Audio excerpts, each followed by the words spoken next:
I'm Kat. I'm Rachel. We are the Pandemonium. I love updates, man. So do I. Like, so I finished the book, the game boxes for the living room. I got a new Cricut. Very excited about that. It was on sale for 50% off. We love a good sale. My mother told me not to buy it. She's like, what are you going to need it for? And I keep seeing all these onesie ideas, like the Sunshine Daisy Buttermellow. I just turned my diaper yellow. I have to make that one because it's Harry Potter. And then I think we've already decided for next year's Halloween dressing up the baby as a mandrake, right? And going as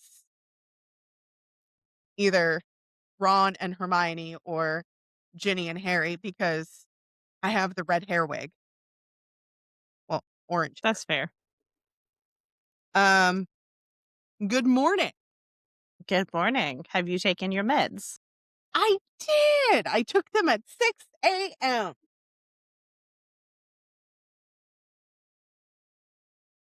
Ma'am, you were muted. You mean at 7 because you didn't wake up till almost 6:30. No, I woke up at 6:15. I didn't call you until 6:30. Close enough. But we saw the doctor yesterday, baby doctor. Baby is growing big. Baby kicked. Bump update for those of you who are paying attention. The bump be bumping today. I'm not even, this is me standing straight. I'm not. She fat. Yes, I am. I'm fat with child. You're just very pregante. I am very pregante. So I know I'm not doing anything today. So that means you're doing something today. Yes. I love Are you you ready? too. No. Well, you might as well go ahead and get our sign. Our sign. Oh no. I don't have a sign anymore. I have to make a new one. You got rid of my sign? I organized, okay? But also we have to ask our listeners if they're hydrating. Do you have your That's true. hydration station set up?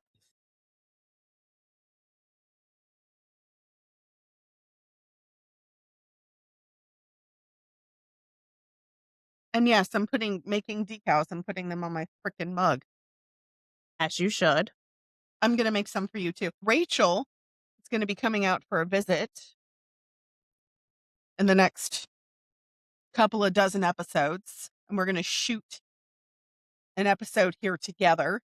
And she's already picked the theme for that episode, which is... It's going to be a surprise.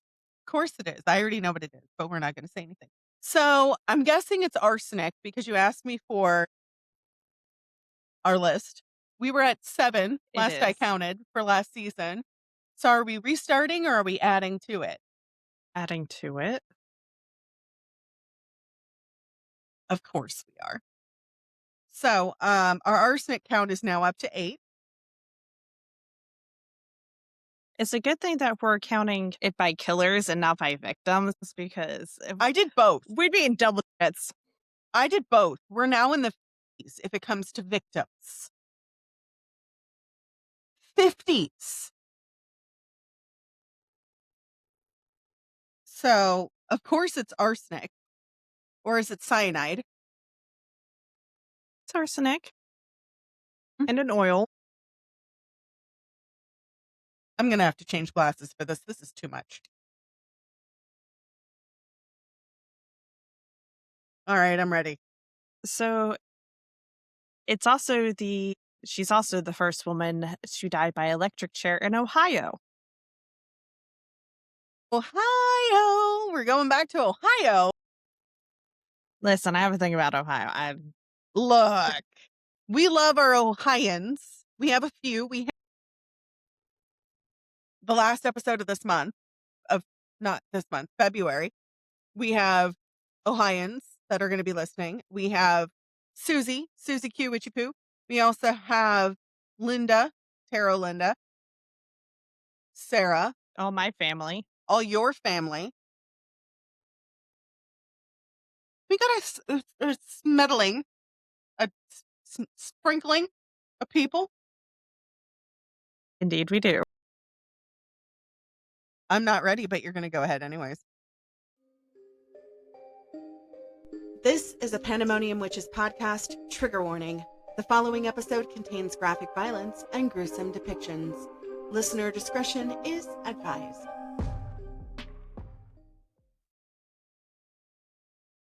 So she was a 31-year-old blonde that was born and raised in Bavaria, which was in the German Empire at the time. And then she moved to the States.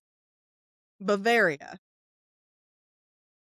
Isn't that what I said? When you repeat it, I go, did I not say it correctly? No, you said it right. I was just like, okay. Right.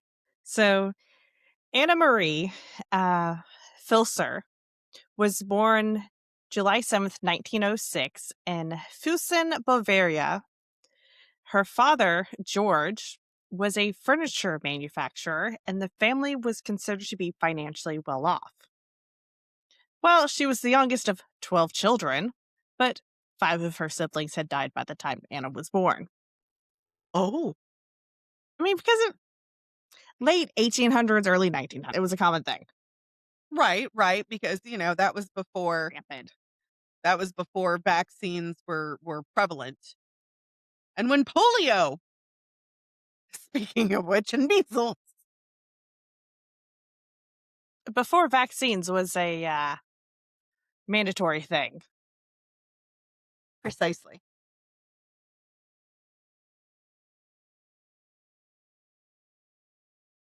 He's not had to hand off to the end of the screen. My I was shake. about to say scooch. Scooch. I did have to scooch. So, by the time Anna was 19, she was pregante with her son Oscar. And she had told her family that Oscar's father was a Viennese physician, Dr. Maxwell Matsitsky.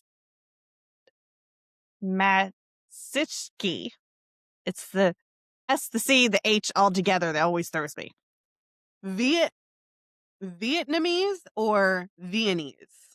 Viennese. Two completely different countries. Continue. Definitely. Who at that time was apparently a well-known cancer researcher. Supposedly, according to Anna. But there's been no record of this doctor that was ever found. And if you're a well-known cancer researcher, there would be documentation. Yeah. Oh, yeah. So, due to this, the paternal side of Oscar is still unknown. Nothing was ever discovered. So, Anna's scandalized family sent her to the U.S. to live with other family, 1929. While Oscar remained in Bavaria with her parents. She was 21 at the time, so Oscar was still young.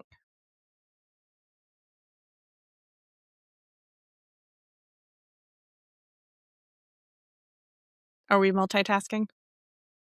Is putting your information into my Google Calendar because all I did was put Rachel.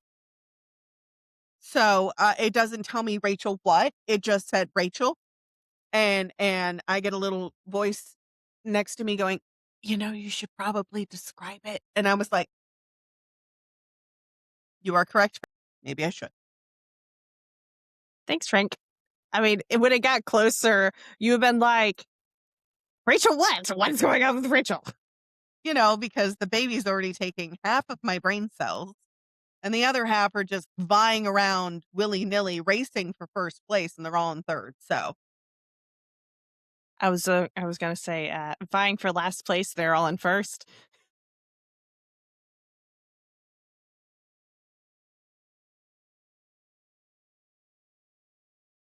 I mean, neither one of us is wrong. So I mean, No, that's not why I'm laughing even more.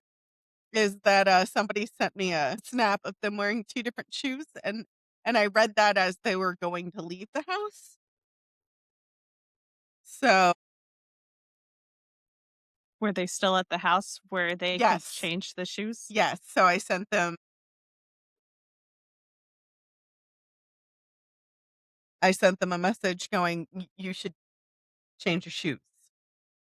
So, I mean, at least they hadn't left the house yet, so that's a good thing. Anyways, back to Anna. So while staying with relatives, Max and Anna Doschil in Cincinnati, Ohio, Anna met another German immigrant, Philip Hahn, who was a telegraph operator. So by 1930, they were married. that was quick. Yeah. Anna then returned briefly to Germany to get Oscar, and then she and Phillips reunited to be a family, the three of them. Well, a few years into their marriage, Philip came down with a mysterious illness, and over the loud protests of Anna, his mother had him transported to the hospital where she looked after her son's care. I couldn't find out anything else about Philip after that, but so I'm assuming he lived. We're gonna make that assumption, allegedly. So 2 years later, 1932, Anna had given up her small bakery that she owned and took up a new profession as a home nursemaid to single elderly men. Between 1933 and 1938, Anna cared for 5 men, all of who died while in her care. Okay. At least 5 men that we know about. So that brings our count to 63. Authorities at the time stopped exhuming bodies after 5 of them were found to have traces of arsenic.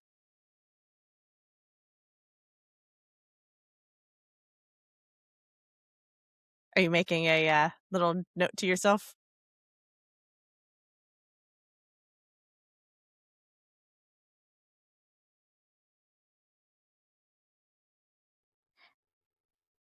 So, May of 33, so 3 years after she married Philip, Anna began to poison and rob the elderly men in the German community of Cincinnati to support her gambling habits.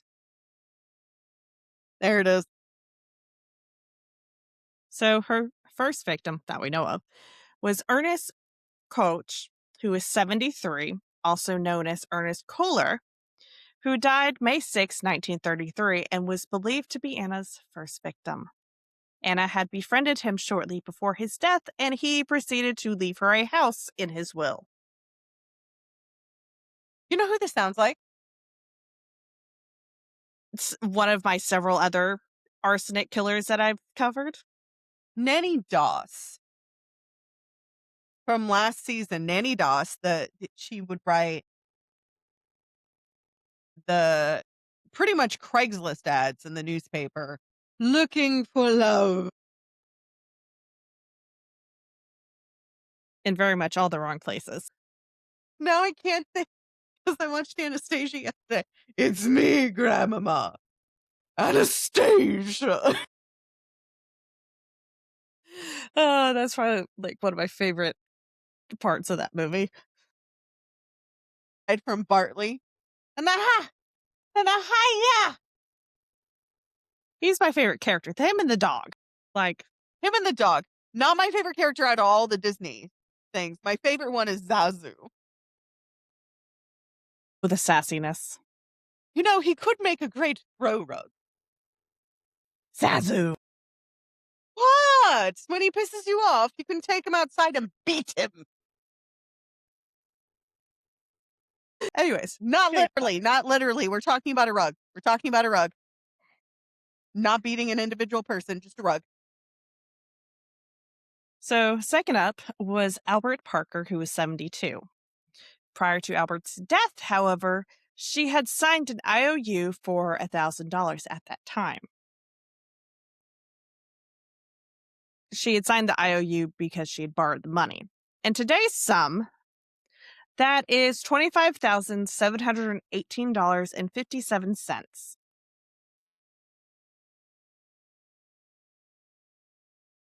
A lot of cheddar.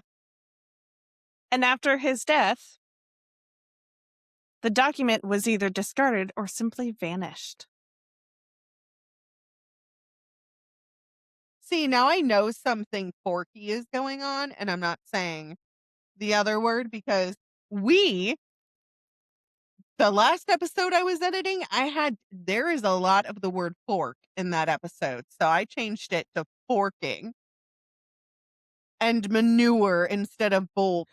So it's a lot. I'm trying to cut us down on swearing so that way we can at least expand our platform just a little bit. But good forking lord. Dang you, autocorrect. I did not mean ducking.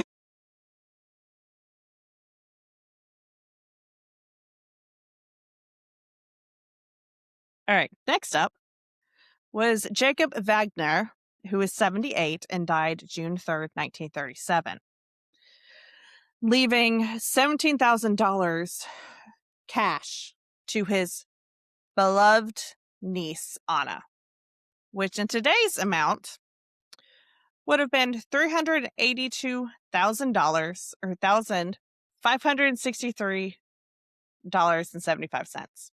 So, like, literally a house. Freaking house.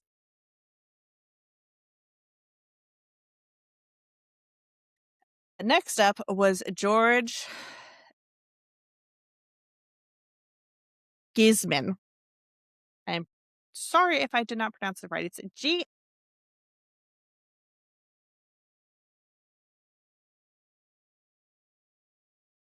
You want me to spell it again? Gselllman.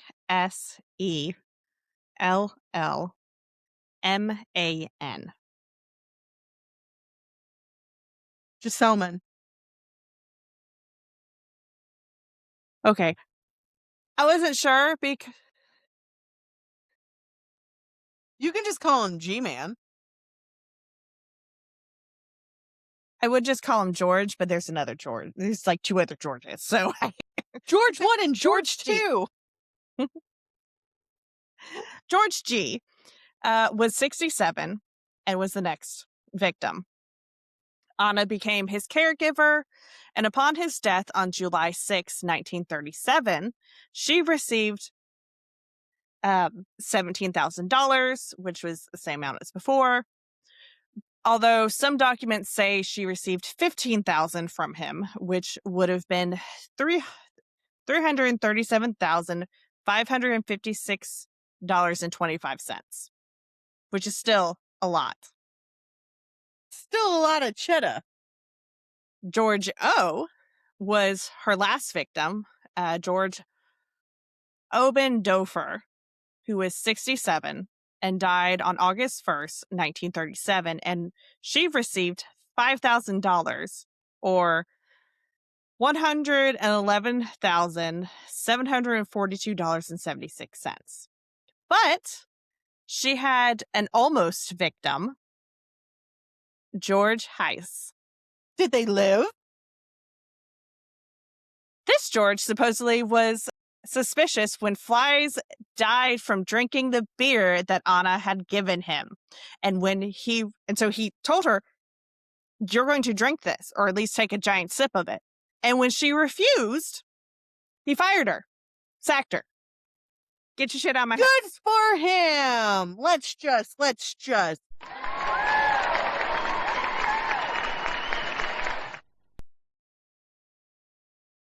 And so, because he was paying attention, saved his life.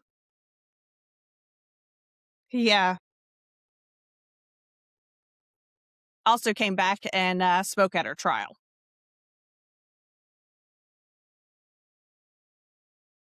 I hit the wrong button on the keyboard. That's exciting. So back up to Anna's last victim, George O. He had traveled to Colorado Springs, Colorado with her and Oscar because Philip had left. Whether it was just left the marriage or left the earth, we don't know. I mean, by this point, he has indeed left the earth, but... So, George O. was a cobbler, and the police said that he died in agony after Anna had bent over his deathbed, inquiring his name and professing that she did not know him. For those of our listeners who are paying attention, we've talked about haberdasheries before, hat makers. Cobblers are at the other end of your body for feet. Cobblers are shoemakers. And that's where the name shoemaker came from, for those who have that last name. It's because your great-great-great-great-great-great-great-great-great-great-grandfather made shoes, or otherwise known as a cobbler. You're welcome. Not to be confused with the delectable dessert dish cobbler, or cobblestones, which makes sense because the cobblers, sometimes they would use the cobblestones to aid in their work. They would. Anyways, continue. Little history fact of the day. Listen, there are people who listen to our podcast and they simply don't know. We were talking about somebody earlier today where if they had two brain cells to rub together, they wouldn't be able to make a fire. Let alone the fact that they're saying some preposterous items. And they wanted to start a podcast. And they wanted to take our original thought and make it their own. And I went, absolutely not. It's not my fault that they have bad luck. That's of their own doing. I did no witchcraft. There was no brujeria done to you. You're just that dumb. At least not to this person. No, not this person. I would not waste the herbs required. Because herbs are expensive these days. Do you know Even if how you grow them yourself. Listen, do you know how much mugwort is? Let alone nettle or thistle, because I can't go shopping for nettle here. You can buy nettle tea and use it that way. You know, I didn't think of that. Smart thinking. I ran out of nettle like a week ago. The boyfriend uses nettle tea when his gout flares up, so that's... I think he orders a bunch of it off of Amazon.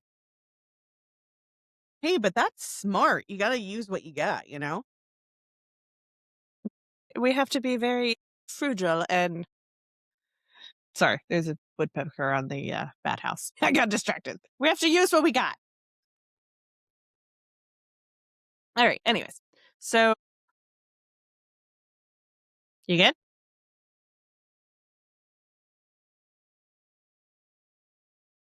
Okay. All I saw was your arm go out to the side, and I was like, okay. New signal! So, Oscar testified at Anna's trial that he, his mother, and George had traveled to Colorado by train from Cincinnati together, and that George had become sick while en route. Whereas Anna had tried to tell the police, I don't know him. I have nothing to do with him. We just happened to be on the same train together, and he got sick, and I took him off the train.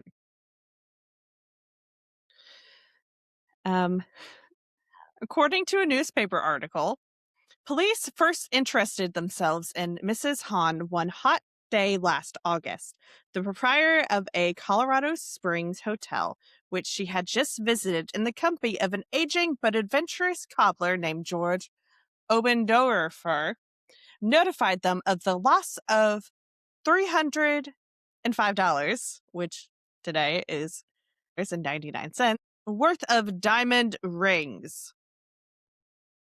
After tracing the theft to Mrs. Hahn, police found that the cobbler had died the day after his escapade, poisoned by arsenic and croton oil.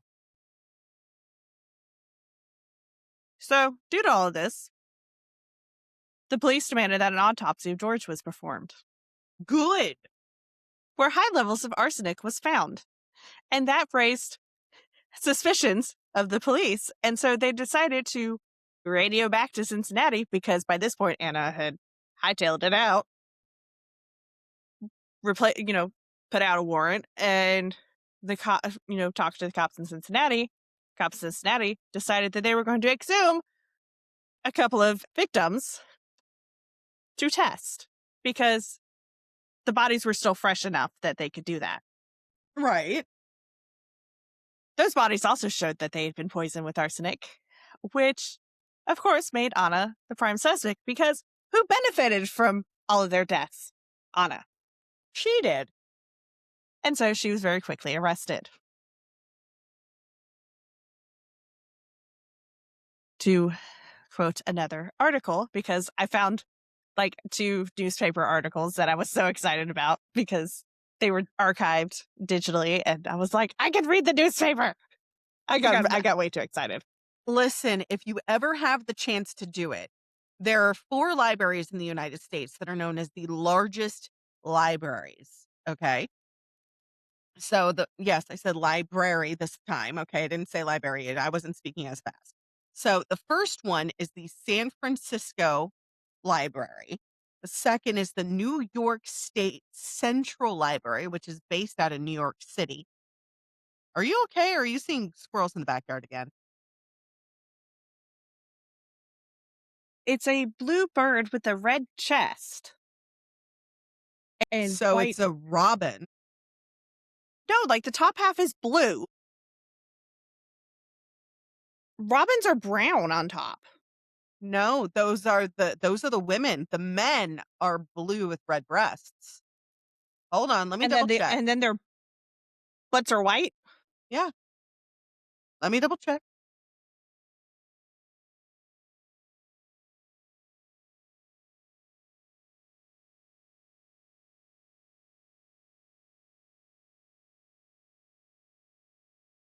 This bird is most commonly known as a bluebird.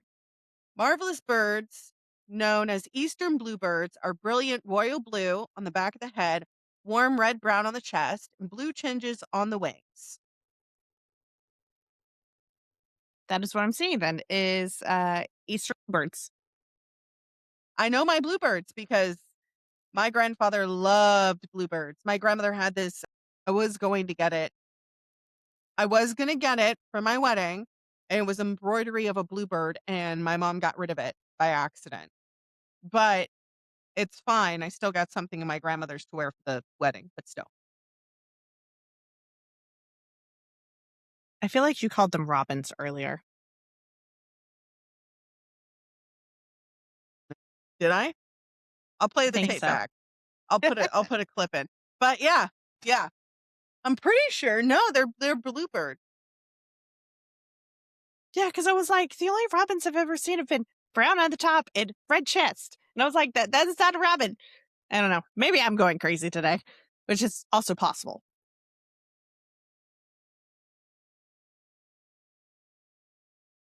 There's also a robin that looks like that too. Of course there is. In Florida? In the United States. Yeah. Hold on. I gotta send it on Facebook. Hold on. Stupid messenger. Where are you? That is also a type of robin.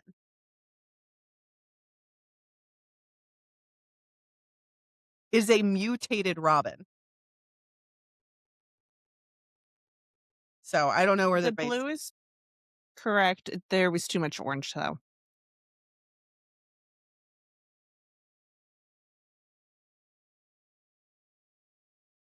Any hoozles. You were saying they exhumed the bodies, autopsies, arsenic everywhere. So, according to a newspaper article, further research into Mrs. Hahn's career, which promptly took the form of exhuming corpses, suggested a curiously Teutonic fixity of purpose. Each corpse was that of an elderly Cincinnati German American, I put in parentheses, man for whom Mrs. Hahn's fatal fascination had consisted of her skill at German cooking. Each contained ample traces of the favorite Hahn seasoning, arsenic, and croton oil. By the time the corpses of 4 of her former friends had been exhumed, a variation in the monotonous pattern of Mrs. Hahn's past finally appeared. This was a Monotonous.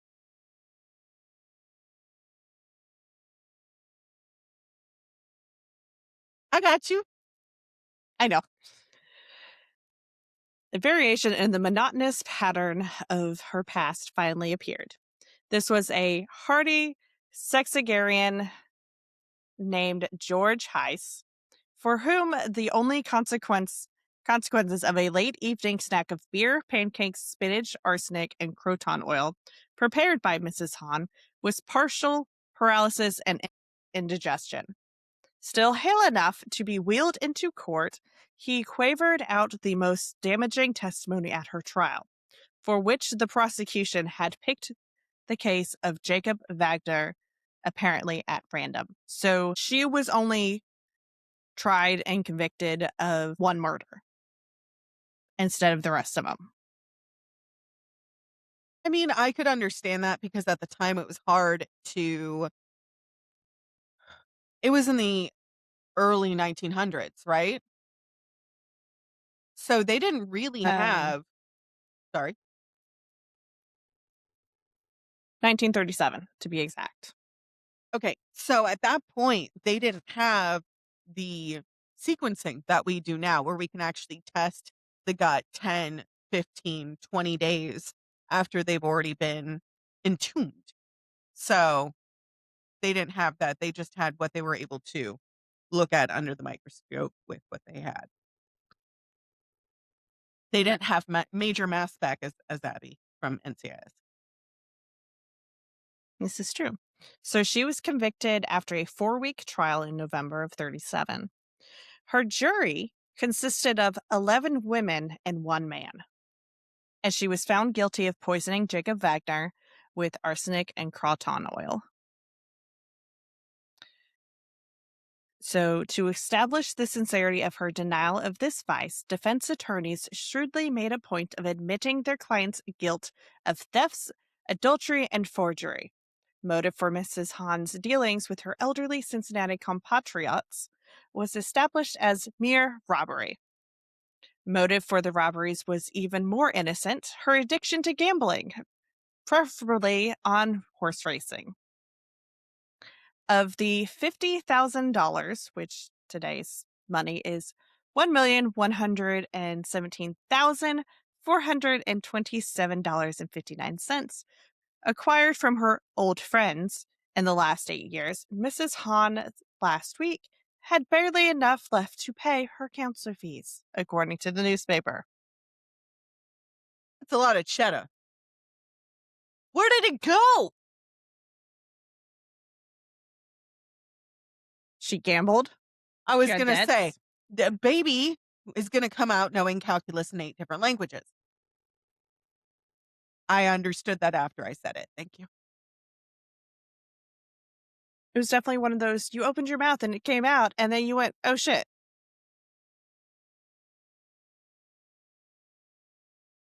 According to another article, the day the trial ended, one of Mrs. Hahn's attorneys was absent. Sniffled his partner, Hiram Bolsinger, who was present at the verdict despite a bad cold. Joe didn't think he could stand the finish. When lawyer Bolsinger, who was 58 and German American, promised to appeal the verdict, reporters asked him who would pay the bill. Who would pay the will? I guess court costs. The lawyer then answered, "We will." Okay.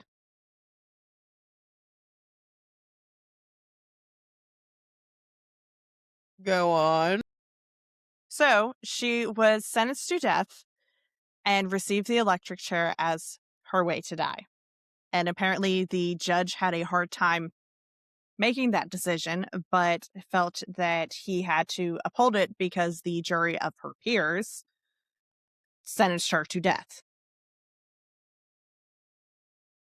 Why did he have a hard Which- time? Was it because she was a woman or Yes. So women during that time, even if they committed at least a murder, because most of the time they cover the tracks well enough that they didn't get caught for more, they were usually given more lenient sentences. Usually, like, they would get, like, sentenced to an asylum or something. Very rarely, like, even if the exact same thing a man had.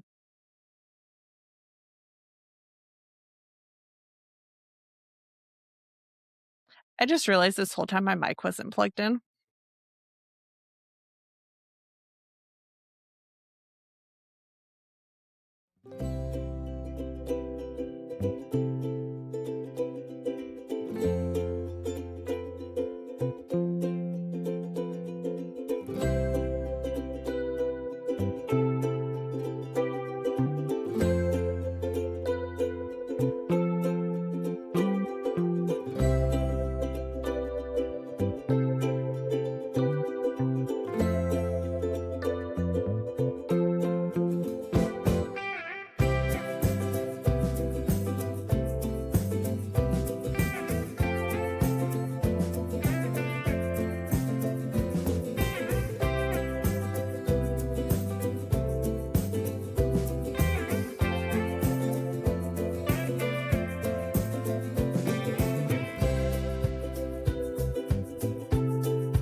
it wouldn't be a Pandemonium podcast if something didn't go wrong with the audio equipment. The first half of the clip is 37:37, 37 minutes and 37 seconds. So today's gonna be a good day. Right. That doesn't happen very often. No, but we were close to the end, right? Was my excuse me. My flabbers were gasted, but was I close that we were close to the end? Yes. So apparently, I guess somebody had said that the judge, after delivering the sentence, that he then went into his chambers and refused to see anybody for the rest of the day, which I don't blame him. Because Get it. I understand. That was a hard thing to go through. at that point, men commit murder, they get death row. That's it. Women would usually get a lesser sentence, no matter what it was, because they're women. It was the time. So she went to the electric chair at the Ohio Penitentiary in Columbus on December 7th, 1938, and she was then buried in Mount Calvary Cemetery in Columbus. So author Diana Britt Franklin actually wrote a book about Anna, and she explained that she was actually indicted on 2 murders. All of her murders were poisons, arsenic, and she was convicted of 1 murder. So she was indicted on 2, convicted of 1. She always maintained her innocence, and after she died, they found a confession in her cell. She confessed to 4 murders, but probably poisoned a dozen or so people. No one really knows. She also wrote the book called The Goodbye Door, which was what the death row inmates called the door that led to the electric chair and the death chamber.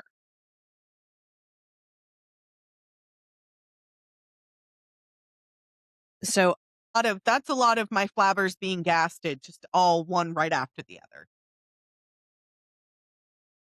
So in the articles, they stated that up until she got to that door, she was so certain that the governor was going to overturn the sentencing, that, she would get, a stay, that, she wouldn't actually have to go through with it, despite them doing the things leading up to it, cutting a chunk of her hair from the back of her head for the electrode, slitting one of her pant legs so that way they could attach there, all the things. She received last rites and everything as for her religion. And then the 2 women that were there to help her, and the warden's wife, were helping lead her through up to the chair. And then once she saw the door and the chair, because the door opened, she dropped to the ground, and men had to actually come pick her up and take her in because she would not stand on her own. I believe it. Even though her son was there on premise the day of the execution, they would not let him see her because he was 12. So when he realized that the governor wasn't, because he went to the governor, tried to get a stay. When he realized that wasn't going to happen, went back to the prison where the chaplain took him into the chapel. He's like, can I go see my mother? And he's like, no, let's go to the chapel, until it was time for the chaplain to leave. And then he took him out to where Anna's lawyer was, and the lawyer took Oscar to a different area because the chapel was on the same floor as the chair. And so they just kind of diverted him away so that way he never had to see his mother and deal with that. Uh, it's said that she was almost done saying the Lord's Prayer when they threw the switch. Yeah. She, at one point, the chaplain had reached out to hold her hand, and she allegedly told him, "Be careful, Father, I might kill you." Or something along those lines. I don't remember exactly.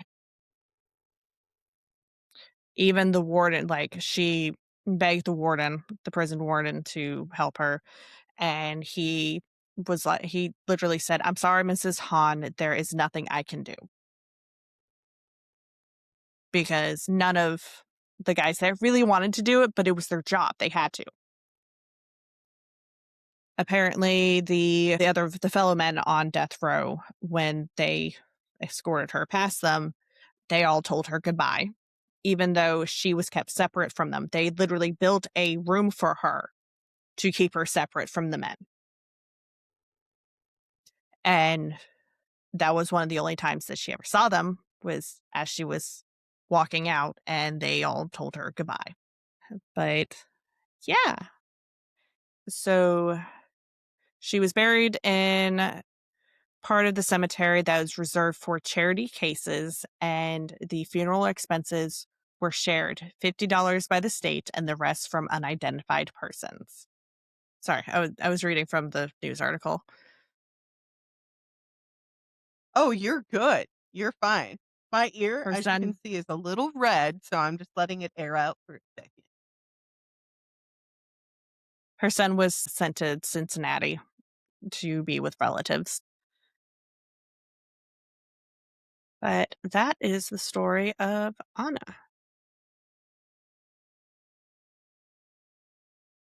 who was a murderer. Any thoughts? Any thoughts going through your brain?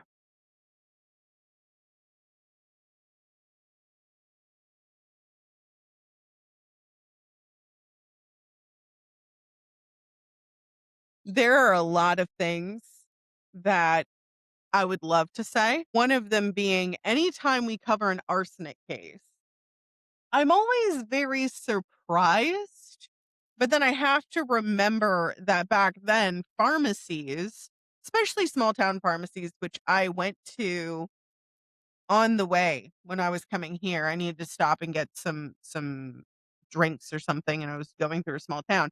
And they didn't have a Walgreens or a Walmart or CVS. They had a pharmacy, like a small pharmacy. And you just sign in, they call your name, and you go up. And I literally stopped to get a pop and something else.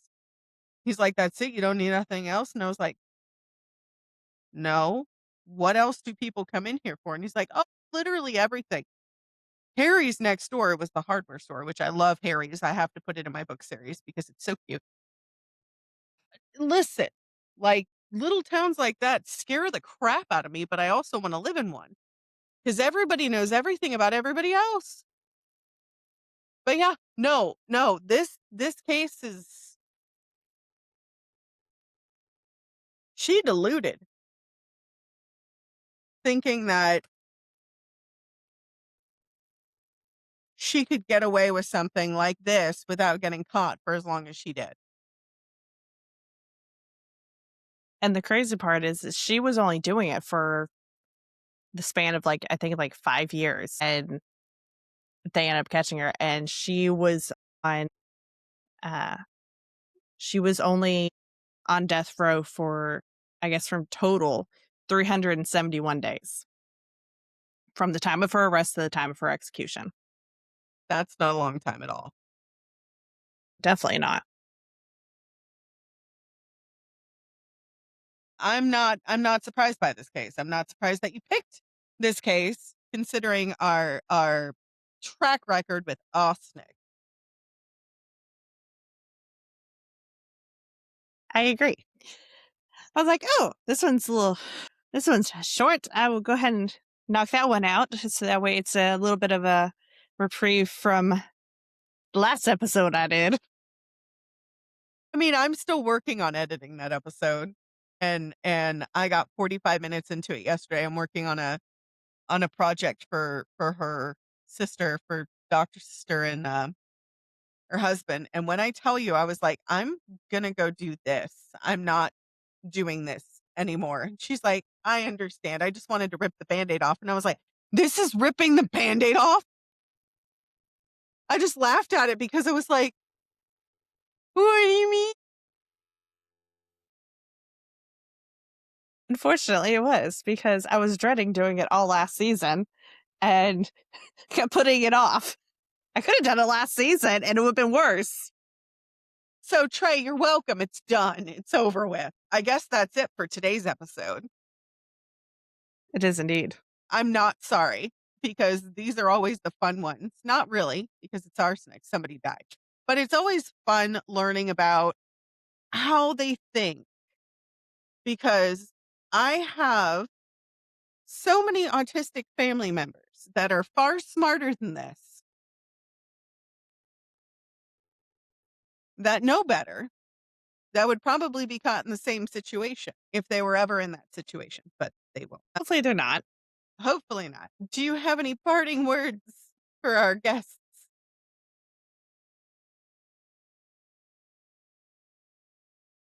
I mean, I do, but I'm trying to think about how to phrase it. Phrasing. Yes, phrasing. If you're going to do arsenic, cover your fucking tracks. Yeah, but we're not going to give them a play-by-play. So, That's also true.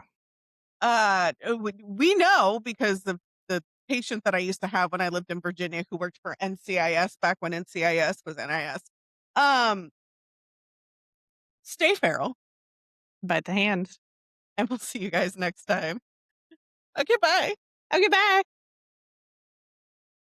Well, party possums, that's today's dose of the Pandemonium. Thanks for listening and watching the AudiHD chaos. Review, comment, and don't forget to subscribe. Tune in next week for more continued madness. And as always, stay feral.